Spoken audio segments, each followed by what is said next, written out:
हम सब ने देखा कि कैसे भारतीय सरकार ने भारत के साथ साथ पूरी दुनिया में कोरोना की वैक्सीन सप्लाई की। कुछ देशों को कमर्शियल सेल की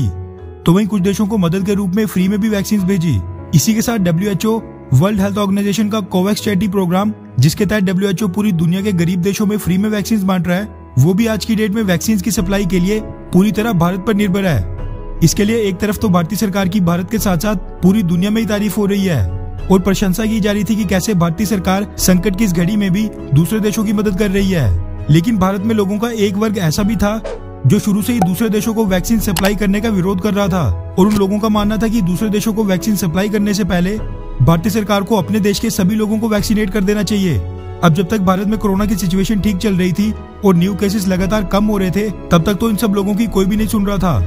और कोरोना की वैक्सीन का एक्सपोर्ट धड़ाधड़ लगा हुआ था। मगर अब जब भारत में कोरोना वायरस की दूसरी वेव आ गई है, तब जाकर इन लोगों की बात पर गौर किया गया है और अब ये खबर निकल कर आ रही है कि भारतीय सरकार ने कोरोना वैक्सीन की सप्लाई और एक्सपोर्ट को लेकर एक बड़ा फैसला कर लिया है।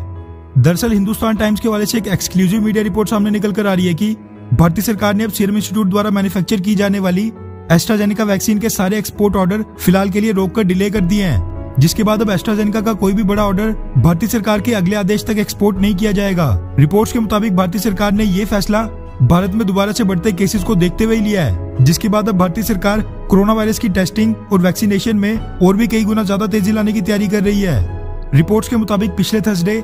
यानी पिछले गुरुवार से भारत ने कोई भी वैक्सीन एक्सपोर्ट नहीं की है और भारतीय सरकार ने सीरम इंस्टीट्यूट को अभी तक एस्ट्राजेनेका वैक्सीन के 140 मिलियन यानी कुल 14 करोड़ डोजेस की डिमांड कर दी है। वहीं आपको बता दूं कि हिंदुस्तान टाइम्स ने अपनी इस रिपोर्ट में रॉयटर्स और कुछ सोर्सेज को कोट करके ये जानकारी दी है।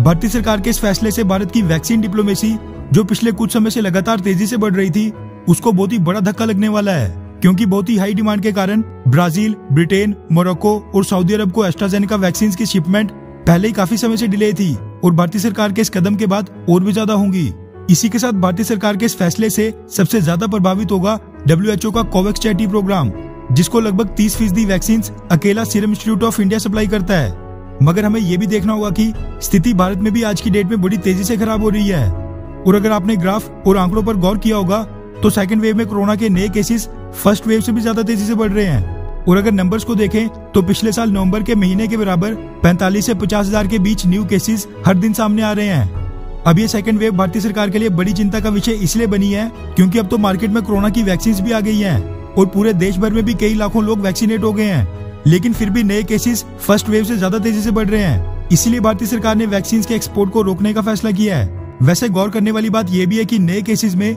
लगभग 80% केसेस अकेले महाराष्ट्र समेत 6 राज्यों से हैं। ऐसे में भारतीय सरकार को अब दुनिया के बाकी देशों से पहले खुद अपने देश के नागरिकों को तो रखना ही पड़ेगा। वैसे आपको क्या लगता है कि कोरोना वैक्सीन के बड़े एक्सपोर्ट ऑर्डर्स को रोककर भारतीय सरकार ने सही फैसला किया, हाँ या फिर नहीं? नीचे कमेंट करके अपनी राय जरूर बताएं। अच्छा सुनो, चैनल को सब्सक्राइब करो, उसके बाद घंटी बजा देना ताकि अगली वीडियो आपसे मिस ना हो पाए। Thank you.